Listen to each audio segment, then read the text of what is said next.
Mesdames et messieurs, vous qui nous suivez un peu partout, surtout bana poto Didier Ombolo boss na biso et bisika ozali ozolanda biso et c'est un makasi à retrouver bino une fois de plus na un nouveau numéro tozanango le beaucoup découvrir ensemble et pas nous souhaiter kaka awa na Ombolo TV, une chaîne qui vient avec une potentialité énorme où eko transmettre bino ba nouvelle nyonso ou actualité nyonso eza na kati ya mboka na biso Congo Kinshasa wa na mikili ya poto bisika nyonso bozwami bokozwa nde kaka awa na Ombolo TV, une nouvelle chaîne pas comme toutes les autres là. Alors ensemble tout ça na invité na biso moko awa tokoyeba ko découvrir oyo toyeli bino lelo na pourquoi lelo donc numéro toye nango toko découvrir yango ensemble sans plus tarder toko passer maloba na maman na biso beaucoup plus nde tozolobela bongo 100 jours ya mokonzi ya mboka na biso oyo ozoko faire un débat d'ailleurs fondamental na kati ya mboka na biso. Sans plus tarder toko pesa liloba na maman na biso toza na ye invité na biso awa. Bonjour maman, ngai ndeko Gérard, journaliste ya Ombolo TV. Bonjour. Bonjour, nga maman Adrien Lukaou. Naza invité na kati ya chaîne na biso pour la journée ya lelo. OK maman, merci mingi maman maman Adrien. Et c'est un ezali ya ko mona yo. Je pense bien que c'est quelque chose qui fait débat dans toute l'étendue de la République, surtout du point de vue politique. Tomoni awa to voter président na biso. Alors que toujours il a peut-être lancement à gouvernement, soit installation au gouvernement, mais depuis lors, si les autres ont un changement à mon côté, c'est 100 jours là, après 600 jours sans quelque chose à promettre jusque là, parce que les Congolais ont une impatience énorme. Bon, pour la la politique, que ce soit majorité ou opposition, ils ont une guerre, il y a des idées. Or, opposition égale au roi contre makambo ezole kanamboka. Majorité ne aza pour makambo ezole kanamboka. Or, ngai principe na ngai ezali que politique eza guerre, il y a des idées. Donc, du moins pour la 100 jours, il faut ezosenga ko solo la malam. Na les présidents sortants, na les présidents entrants. Ceux qui basent pendant l'accord, il y a bien, na monique 100 jours peut passer bien, donc on s'épelle la paix, na katia comme on a biso pour Congo, ils ont bisomoko. Donc bisomoko il faut tout ça là, ok, tout ça là bien. Bisomoko il faut tout ça là pour que ils aient bien. Ce n'est pas facile. Moi je pense bien que tant au tout ça l'élection, tout y au tout béni passation à pouvoir, bah pessi mon kondiamboka. Ce qui t'a lui maintenant, il a installé Mambunaï pour qu'elle a démarré Moussala Nengezalaka. Mais ce n'est pas le cas avec nous au Congo ici. Na Kinshasa beaucoup plus Tozolové. Tozomona que le chef, on dirait que Aza un peu manipulé. On dirait qu'il va tout diriger. C'est pourquoi il est dans l'impossibilité. Il y a quoi réaliser ces 100 jours-là. Non, pour Nangaï, avant de continuer les Cambo et c'est une réflexion. Donc, il faut attendre. Quand on a 100 jours, mais dans 100 jours, il faut quitter, il faut réfléchir le sous bien pour ezalake à un échec, quoi. Hein? Pour la réponse, c'est ça bon. Réponse, c'est ça bon, bien, merci. Lelo, ce que Tamboli est tendu, il y a la République démocratique du Congo. Je pense bien que Bandeko, ce que Tamboli, même aussi micro-baladeur. Au tambu isalango batu bako otomeka ko poser batu question et to zaper bien différentes biyano. Alors que problème ezani ah bazolo vela to vota ki président fois ça là to moni président na biso a jeune président na biso a mboka mwana mboka pena to lingi to sepeli peut-être il y aura changement mais il y a un camp oyo ba lingi était finalement soit disant na bakor ba signaki yena président sortant. Est-ce que makambo tozo kana eza solo to lokuta parce que tozo mona penza que en quelque sorte ezoko kolobama mingi un peu partout dans le monde. Alors le to meka ko éclaircir Didier Ombolo boss na biso ici ka Zolanda et alinga vraiment bo solo o meka ko éclaircir bango. En tout cas merci pour nangai a échoué. Les années qu'on a eu la réflexion. Donc il faut à réfléchir pour nous ndenge et il faut à échec. Na bande na loi qui est guerre ya idée. La politique va toujours conquérir le pouvoir. Donc débat il faut les kaka de part et d'autre.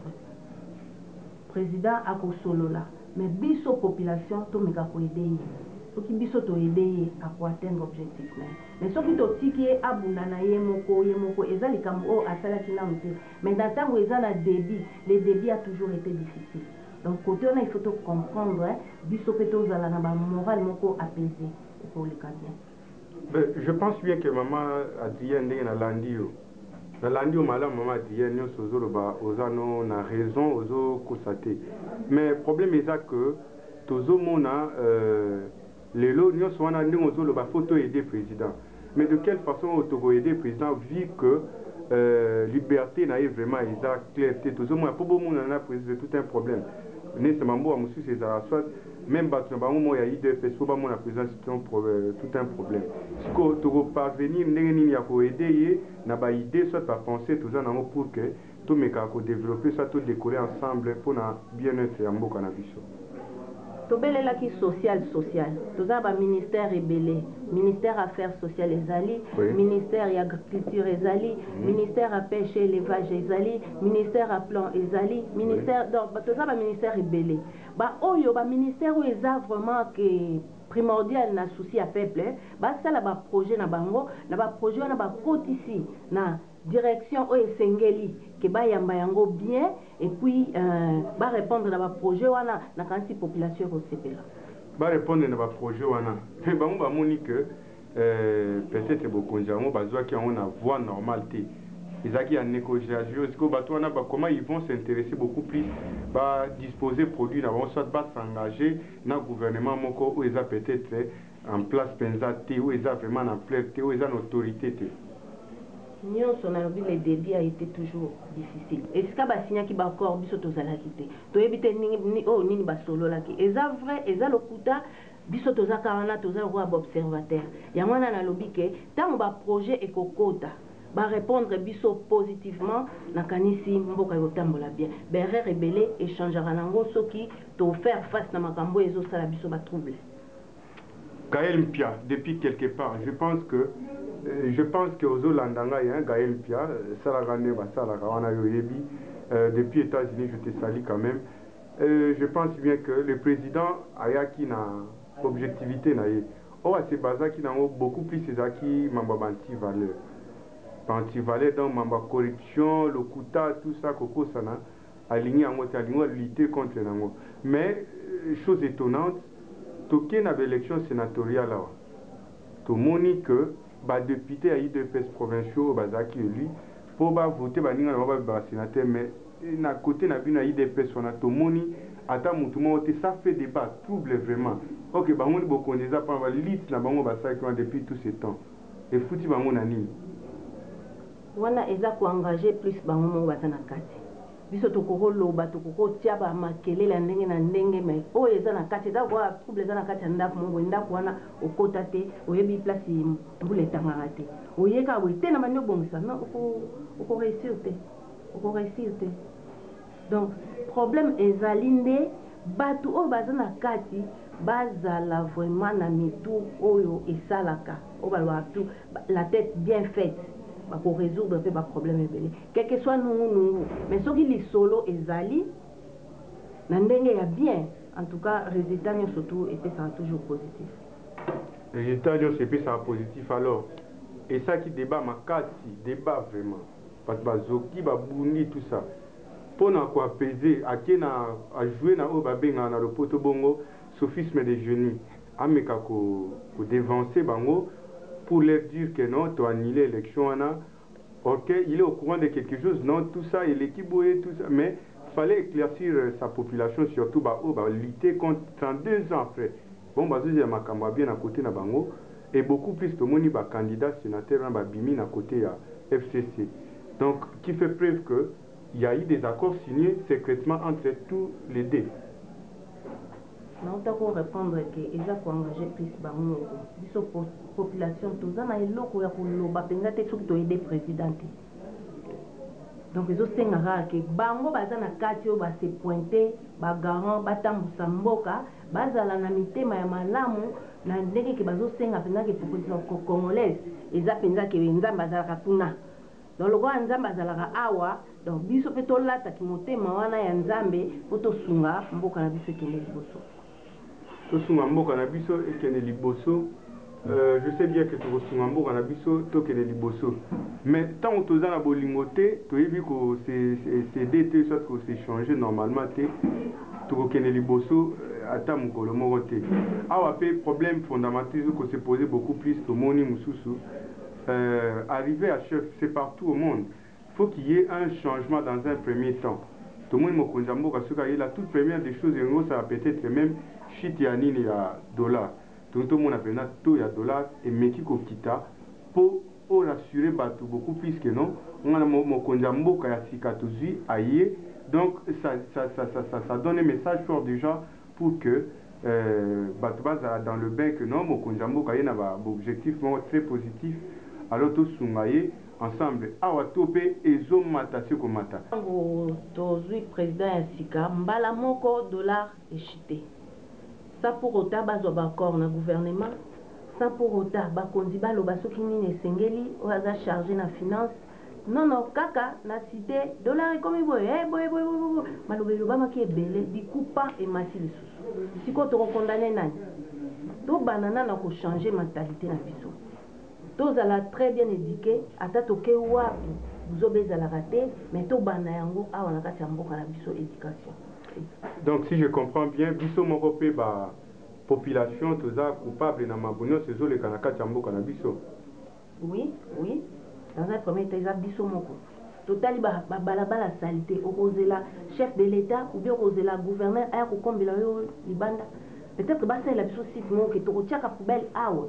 Combi to ko boire mais pas comment ko kanga batu mususu pour se les gars bakanga on pona nini salité non ezo banda toujours na biso moko donc biso moko population to changer mentalité to tika bakuluna to tika buzoba to tika biloba loba ba parlementaire debout bango pe lisusu bazaka sujet ya ba trouble belé bazaka information clarté ba bandi ko panza tango ba ko panza etie batu mususu mutu eza malamu mingi te etie échauffer bongo aller. Oui, quelque part, c'est lui le responsable. Il faut assumer, avoir précaution sur tout ce qui se passe là pour que nous soyons se répéter les sous-soutés. Tu peux pratiquer amour na unité. Ko banana sommet na dinase. Tu peux pratiquer amour na unité na misala. Pour ça là.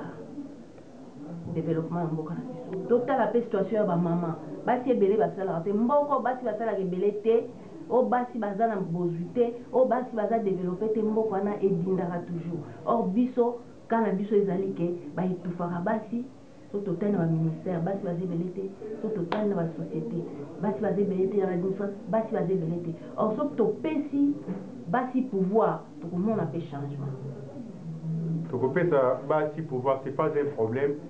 Le chef lui-même d'abord doit assumer ses responsabilités. Beaucoup plus ses années, créativité à l'emploi, parce que les jeunes, les jeunesébélés tout tangi, ils sont basés diplôme mais et l'autre on a beaucoup plus d'amour qu'on a vu ça, tangi normalement. Pour lui confier la responsabilité, on a été pour qu'il y ait des bossos. Est-ce que le président qui nous arrive là, il était à Polananti là, on a basous comme ma biso donc n'est les boulots baso déconsidéré mutu ninga lobaika état de droit. État de droit na lutte contre l'antivaleur. Est-ce que Malobawan est assuré vraiment est-ce qu'il y a quoi tenir na ba promesse na yoana parce que population congolaise fait azama balukantan parce qu'ils se sont dit ils se sont disposés normalement pour que ba voter hier à Zalape Mokonzi ya mboka de sa part aussi il faut na retour na les anini faut accepter sa population na ye ko accepter sa population na ye na ndeni créativité à l'emploi faut jeune va se retrouver moto ça doit moins pas na ye il y a responsabilité pour qu'elle survivre quand même. Alors quand on ne sait pas faire tout ça finalement, au moins que monter en locomataka, c'est pas facile, on le sait bien que ils ont facilité, mais avec le temps, tu as vu que à Koukou ko sala et loko ya malam ko sepeli ça mboka mobimba. Parce que c'est ça notre souhait. Moi je ne pense pas qu'aujourd'hui mutumo va vous souhaiter ma bé na kati mboka na ye. Tu peux ça y est tendre bazolo ba d'autant mais que l'autre fois bande ko balwe na bisto pe ça y est temps et tout ça. Tant en moto ko ça ti mon colonie. si mon colonie te repère ça tant vraiment. État de droit. Est-ce que tout le monde a eu droit? Mais c'est ça, les grands problèmes exacts que Nambo Canabiso, mais tous les gens Abiso, bien ne repère ça biso bien. Alors, on a la mingi, to bandela na yango éducation sur les droits humains. Donc, batunyon surtout baye baba droit na bango parce que l'article de la constitution a dit son article 62 et zo que nul n'est censé ignorer la loi. Donc, natang to yebite to ko bundana ka poto sur poto. Natang o koti si mibeko. Ato yebinyon sauté mais dis-moi, ata 70% ya mibeko oyeba na mutu o kenel boso. Attends 70% ya mibeko ce qu'on est bien au Kennedy Bosso oui mais loi vous nous parlez de la loi est ça pour na motunyo so azo ko se méconduire ko kangaye et ko frapper les lots des fois tout mona bien que motunyo ça na mabena ye mais nous circulons un peu partout tout mona tracasserie à modèle on a croyant que l'arrivée du nouveau président pourra peut-être arrêter tout ça, soit qu'il y a assurer sécurité na biso na mboka, mais c'est là on dirait que récidive toujours persister, tracasserie à bas policiers contre Batou na babande konabino mo ba congolais. Alors, est-ce que le message arrive au président dans nos les cas parce qu'il nous dit, il nous parle de l'état des droits. Il doit se sentir à l'aise en Bokanaï. Mais ce message-là lui arrive ou pas, où il y a eu des bureaux, ils sont censés peut-être retransmettre les cas sur le terrain. Parce que le voir aussi, c'est un peu compliqué aussi. Même la tracasserie, ce qu'on l'a dit bien, même l'autorité, au PJ, au moins, on a fait le droit. On a évité Mibeko, Zolo Banini, on a évité les soldats, on a évité la loi et la constitution. Que constitué sur le article boy o makambo etali bango na makambo ezota la population rôle na bango ezani vis-à-vis la population to biso to se comporter ndenge nini na kati ya mboka po to kutana na batracasserie wana te Jama Blé Steve Mayamba le big yoebi ozolandanga depuis Paris papa na Cliane puis Stiviana Mayamba oui bozolandanga un peu partout juste ba nouvelle les akaka ya mboka to transmettre bino. C'est ici, dans Ombolo TV, vous vous abonnez massivement pour vos actualités en Bokanabiso. Alors, si nous reculons un tout petit peu, je pense bien que Batouana va recruter Moutatanga quand même. Parce que quand nous parlons de l'état des droits, d'abord on doit envoyer les gens à étudier. Parce qu'on ne peut pas engager un officier ou un soit qui n'a pas de potentialité, qui ne sait pas surtout la loi. Parce que le tout comme moi, police nationale, la police routière, est-ce que beaucoup n'ayébité n'anazo sala musala nini? Parce que police routière a censé avoir ordre là, mais les autres monango des fois la police ou ya pour sécuriser peuple a commis sous koko na makamanzila. Finalement qu'est-ce qu'il y a la base de nzala kozangi bofuta mimalamu l'état zo ko assumer ma responsabilité na yete ou comment? Oui, exactement. Kozama kolie bande ezosalisa ki babiloko wana nyonso bafai ezala kati ya mboka na biso ezaka kobandela na éducation sur les droits humains na lere wana bakoyeba ke droit ya juridique eza boye population faut vivre boye baprincipe ya mboka na biso eza boye mibeko ezosenga boye mutu faut respecter moninga na ye mutu faut asala boye pour atteindre objectif boye mutu faut travailler pour alia. On a payé tout là que en tout cas tant on peut nous travailler salaire il faut ezala très bien pour la nini pour moral peut ezala bien population vivre bien condition va vivre bien tout vivre en collaboration et on a zongi les sous kolobake il faut donc cultiver amour na unité et puis entente kuna na kati pe bolingo ezate entendement ezate to finir toujours kaka ko changer ka ba chef ko changer ka ba dirigeant ko changer ka ba président moyen to vivre bien et ça tozaka pays moko ya buzoba liboso bato tribalisme ezo persister pe wa ba o ba bande ko ba baluba ba libio no mokonzi na bango baluba o koto mokonzi na bino tout ça finalement za mokonzi baluba to mokonzi ya Congo. Il avait très bien dit dans un premier temps qu'il est le président de tous les Congolais. Il avait très bien dit que Aza président il y a tous les Congolais. Alors bino batbozo loba Biloba c'est un président congolais, Aza Mokonzambo Kanabiso. Malgré tout ce qui se dit, tout ce qui se passe dans notre pays, Togo changer en gros, c'est lui le chef de l'État, c'est lui le garant de la nation. Malgré tout ce qui se dit, Togo peut ça y chance wana, avec ses ambitions peut-être très positives, et le Komala me coupe bon, ça te va changer dans mon cannabis. Un mot de la fin, maman, n'a pas de bazoloba, maman Diane, message d'une où ils a peut-être président au bout transmettre et puis à ta battu sur la bête total qui boye, tout le monde maman moura loba qui boye président et cocu aider pour notre projet d'avenir à Zanang.